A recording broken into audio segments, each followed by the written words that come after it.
Stojím na Banskobystrickom námestí a spomenul som si, že tu začala moja cyklistická kariéra. Mal som 14 rokov a absolvoval som tu svoje prvé kritérium legendárne na 1. mája. Hovorím to len preto, že budúci rok oslavím 40 rokov a dnes som sa stal vicemajstrom Slovenska v cyklokrose.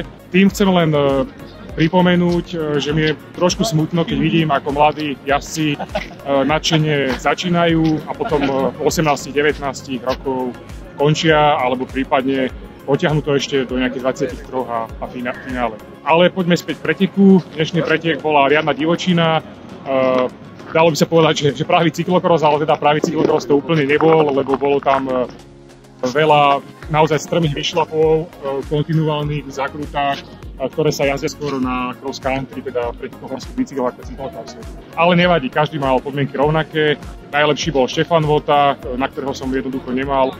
Martin Sirán, môj zverenec, náš jazdec, veľmi dobrý, pripravený kondične, technicky to úplne nezvládol a tak na mňa teda vyšla strieborná medaila, s ktorou som v podstate spokojný, išlo sa mi priemerne a nehrotil som to, išiel som to s rozvahou a na istotu. Som rád, že som vlastne ustrehol aj svoje emócie a ten pretek som si užil.